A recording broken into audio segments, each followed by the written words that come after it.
Good afternoon, and welcome to my garage, which is where my kiln is. Today we are going to do a kiln unloading. I have a ton of pieces in here that are glazed with Amaco, Mayco, and Spectrum. If you're new here, my name is Danielle Turner Lawrence. I'm with Pottery, and it is my goal to share with you tips, tricks, techniques, projects that have to do with clay and pottery. So I'm going to unload here, but I'm going to actually take you down to my basement studio to actually show you the pieces because the lighting is so much better there and I can really group things and share those things with you rather than having to have you hang out for the entire unloading. So I'm going to go ahead and open the kiln. I'll give you a quick look and then we'll head to my basement. Always love a good look, a first look at a kiln. My kiln is at 1222. It's actually fired yesterday. It's at 40 degrees right now, which is the ambient temperature of my garage. I live in Michigan. So let me give you a quick look in here and then we'll unload and head to the basement so I can show you the rest.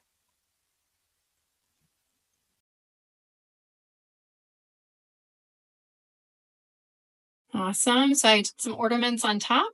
So we'll get things unloaded and then we'll go from there.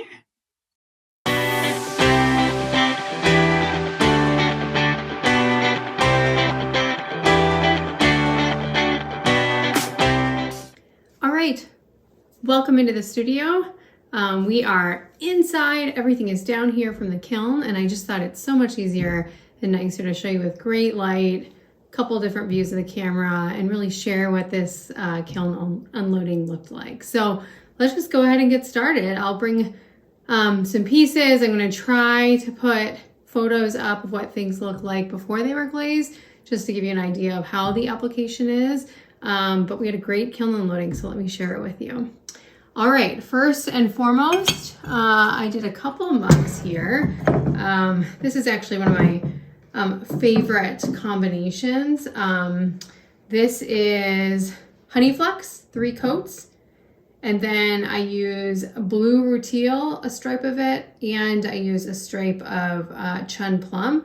I do 2 coats of blue rutile, 2 coats of Chun Plum, and then I put a little bit more of that Honey Flux kind of gooped onto the top. And I just really love how these turn out. Get this really great sort of running effect. So this is one of my favorite glaze combinations that I do for mugs. All right, let's move right along. This combination here is, this bowl is, and first off, this is Laguna B-Mix. It's a porcelainous light colored stoneware. This is 3 coats of Honey Flux, and then I put 2 coats of Raspberry Mist, and then put a generous helping of Honey Flux on the rim. And that turned out really cool, actually. I really like that.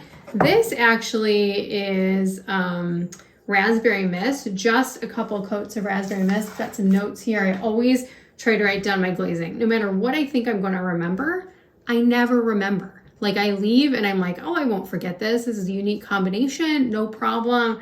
I always forget. So I write stuff down, especially because if there's any delay and when I unload my kiln, then I still remember. So this is actually just 2 coats of Raspberry Mist. Raspberry Mist is a Mayco glaze. Honey Flux is an Amaco glaze. So I just find with texture, 2 coats Raspberry Mist is all you need, which is great. Put these behind me. All right, moving on. I wanted to just actually do a little bit more of a plain mug. I actually have some plans for decals of this mug. And so this is 3 coats of Midnight Run, which is also in the Amaco Flux line. Really love the variation that's here. I mean, this is 3 even coats and still got a lot of variation without having a ton of texture in this pot. So really like that and can really see it with some decals or some, gold decals later on that I'll do in a luster firing. All right, moving on. This is another pot, the little bowl here that I did a trial on. This is 3 coats of Honey Flux, 2 coats of Midnight Run. I go about halfway, maybe a third of the way down just because I want to make sure I don't have any running. And then again, I put Honey Flux on the rim. You'll see that in a lot of my pottery as I go back and put some Honey Flux on the top to really make sure I'm getting that movement. All right, moving on to these two mugs. Really happy with how these turned out. So the base on these is actually Flux Blossom. You can see it's a little bit pinker. Again, this is Laguna's B-Mix 5. These are all Fire into a Cone 5. But I put 3 coats of Flux Blossom on.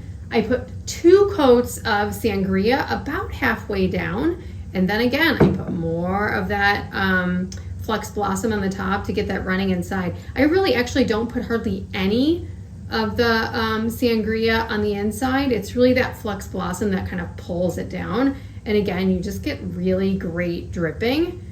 Be careful, this one's a little bit of a runner. I actually did run this one right off of the, so I'll have to do some sanding there, but nothing that's not recoverable. So that's a cute set of mugs.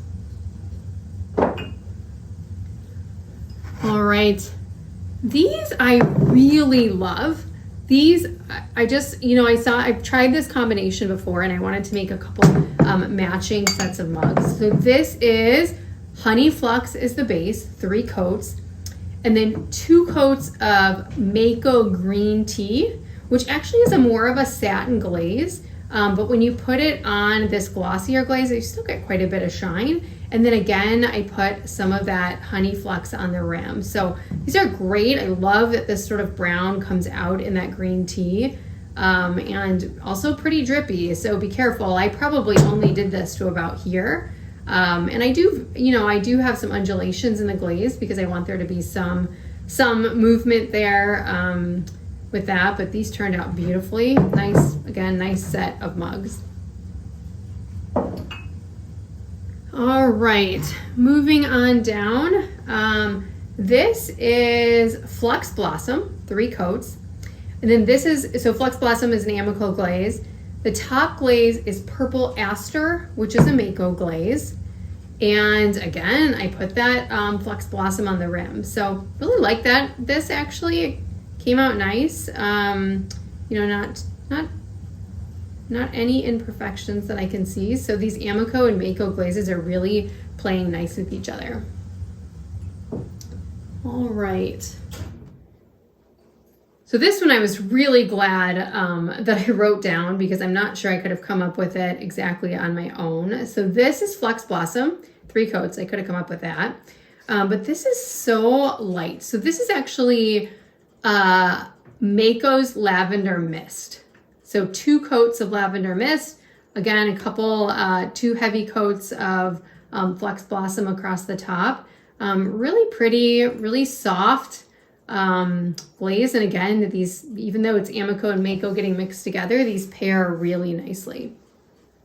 All right, moving right along with some combinations.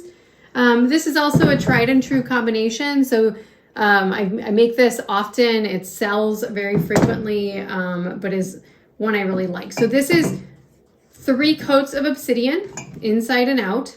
And then I do 2 coats of Smoky Merlot, which is also an Amaco glaze. So Amaco obsidian, 2 coats of Amaco Smoky Merlot, and then I put 2 coats of Amaco's Ancient Jasper on the top. And I don't know if you can exactly see that, but that is awesome. So those really came out nicely. All right.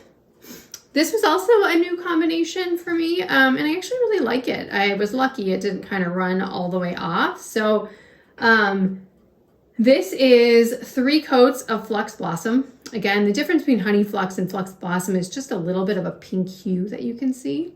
Then I put 2 coats of Smoky Merlot on the top band, 2 coats of Blue Midnight, also an Amaco Potter's Choice glaze.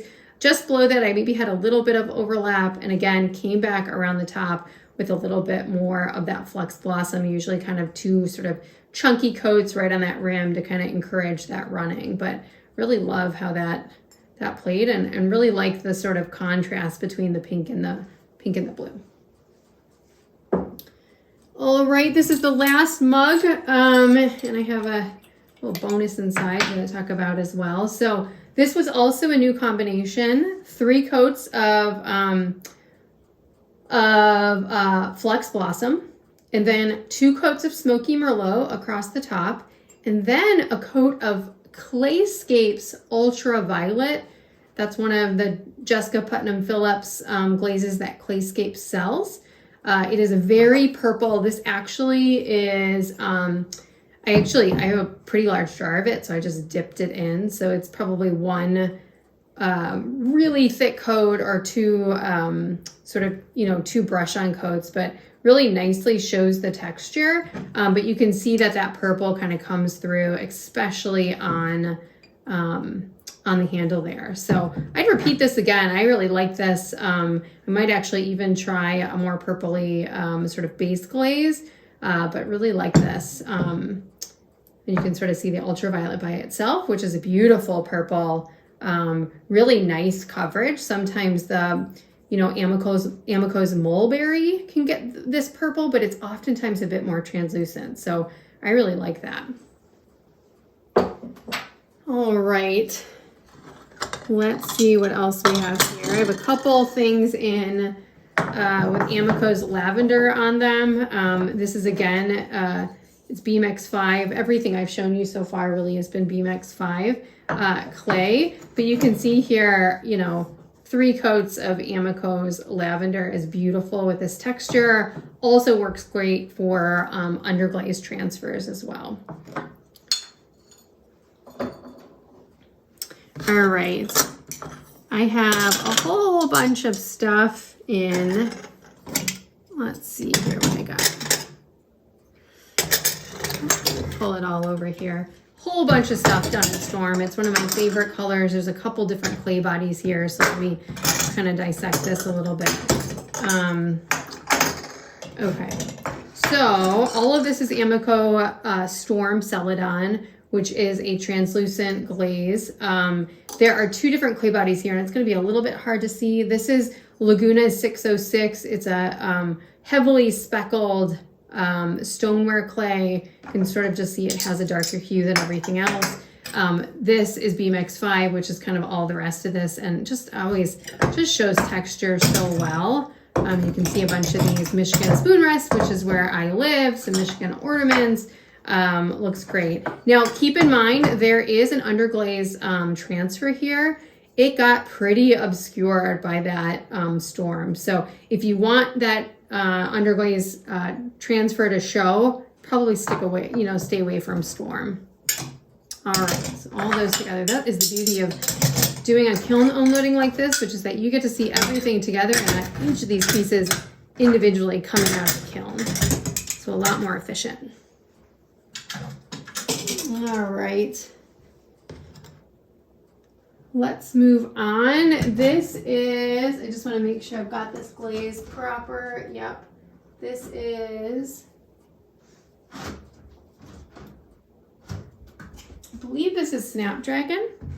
Yes, this is Amaco's Snapdragon. For a second, it might be Weeping Plum. Oh, actually it is. It's Weeping Plum. Okay, so this is Amaco's Weeping Plum C53. All of this has 3 coats on it. And again, just lovely with texture. I even have these little tiny, what are probably going to be some little earrings here that I glazed. I put a little trick on how to glaze these tiny things in my shorts if you want to check that out. But yeah, texture's just beautiful on this. Love this glaze, works great. Again, I'm still doing some Christmas ornaments and some Valentine's Day things that I never got glazed and through in time, but certainly will still be good for holiday and for next Valentine's. All right, moving right along. A fan favorite of mine.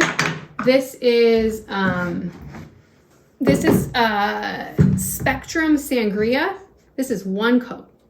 1 coat of sangria. So this goes a long way.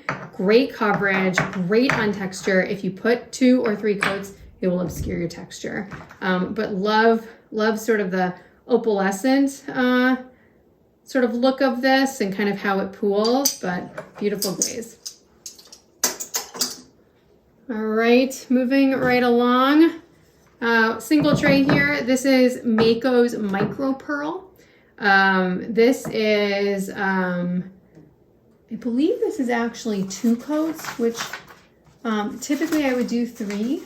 I didn't write that down, but I'm almost certain that this is 2 coats. I write on the bottle sometimes what works for texture, and so Micro Pearl really looks really beautiful. Really cool sort of separation, and maybe even some crystals that you can see there. All right, getting down to the nitty gritty here. You bring over everything that's in this green color. I'm beginning to see all these individually either. Okay, so this is all of Amaco's Rainforest Green. I've got a couple of different things here. So I find this is like a tried and true Celadon, 3 coats, works every time. Beautiful sort of for holiday. This is again some Christmas stuff I have left over. This is Laguna 606 highly speckled stoneware that I really like, because you know when you wipe away after it's been put in texture, you don't see any of the sort of kind of remnants that are left. It kind of blends in and really highlights the texture there. So just have a bunch of silly plant stakes here. Drama Queen, Help Me, Crazy Sweet Lady, Water Me, Grow Damn It. So all of those cute, perfect. Spring's coming up. Sorry for the noise. Okay. All right.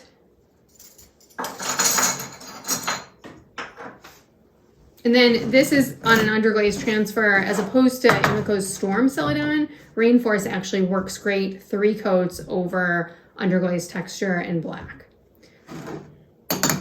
Sorry, underglaze transfer, not texture. All right, couple things left here. Let me do this.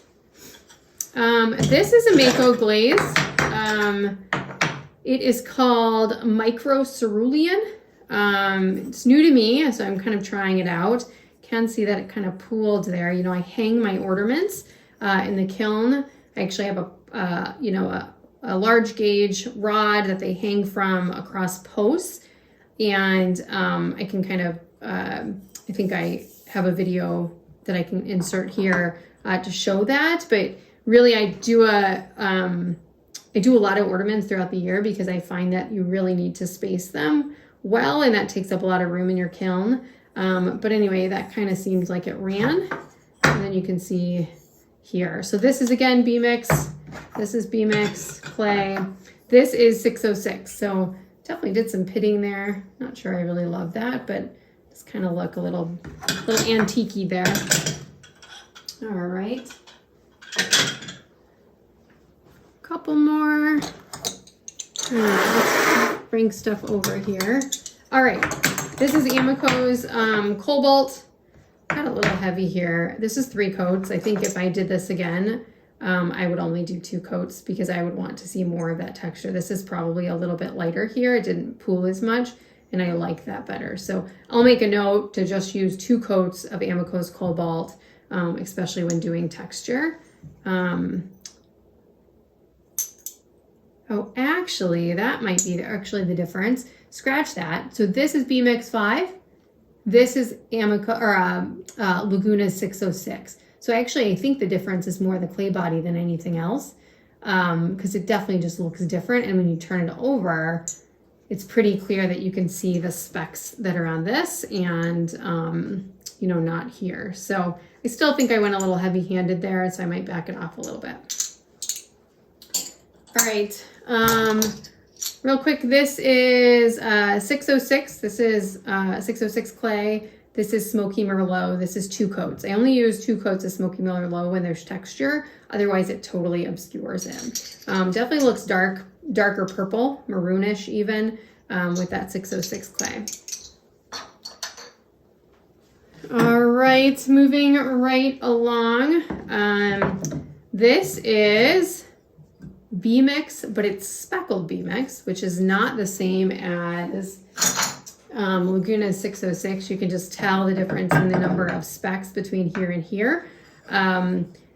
definitely plays a little bit differently with the glazes. So this is Sapphire Float. This is 3 coats.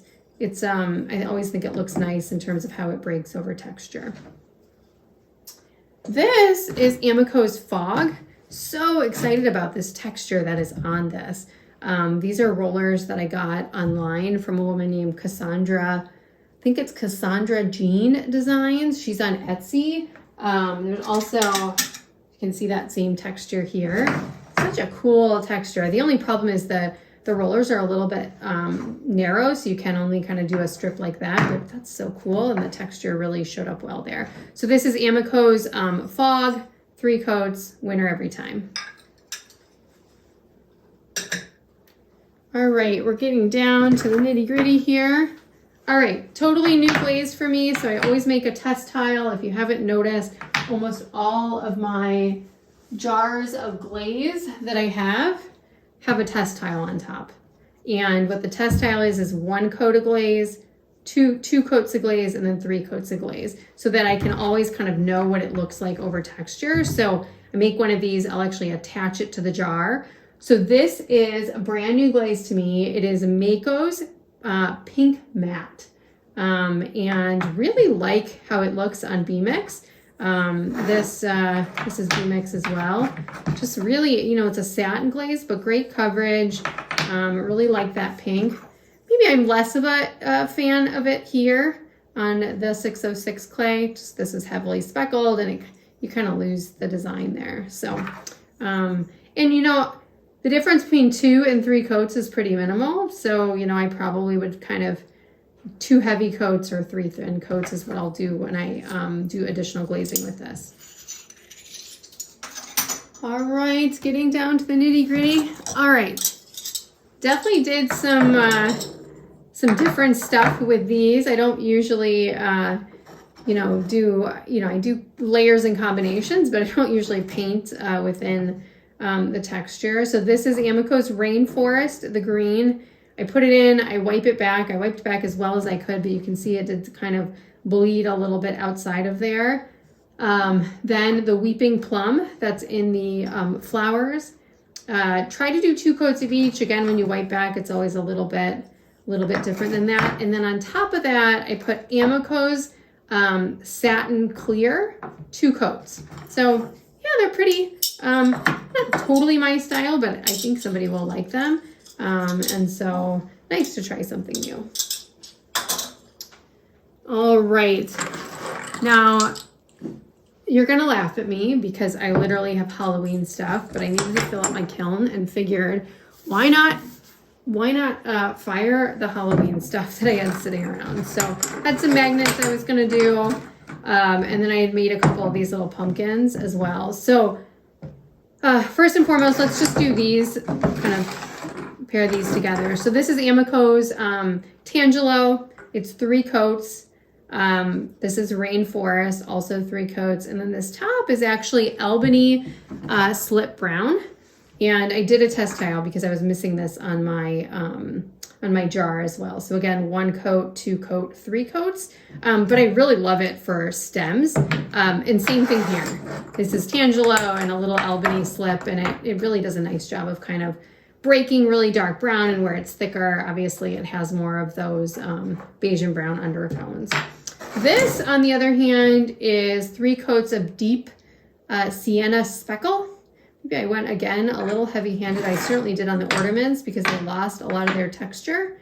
Rainforest green here by Amaco, and then Amaco's Albany Slip Brown, again, 3 coats there. So this looks great. I did stilt these. You can see that there are three prongs here. That's where the stilts sat. So nice to have these glazed underneath, but I will need to take a Dremel to these because they're awfully sharp, and I certainly wouldn't want to scratch somebody's table or cut somebody's hand. So, all right. So ended with the Halloween stuff here. Hope that was helpful. Hopefully you got some new combinations, especially kind of playing with Amaco and Mayco glazes together. Probably one of my favorite sometimes I have a hard time picking just a favorite, but you know, maybe a new combination for me are these more heavily purple mugs. Really liked how they came out, and we'll probably be doing more of these. So check out my other videos. Please comment below if you have questions, and thanks for joining me in my studio. Until next time, happy potting.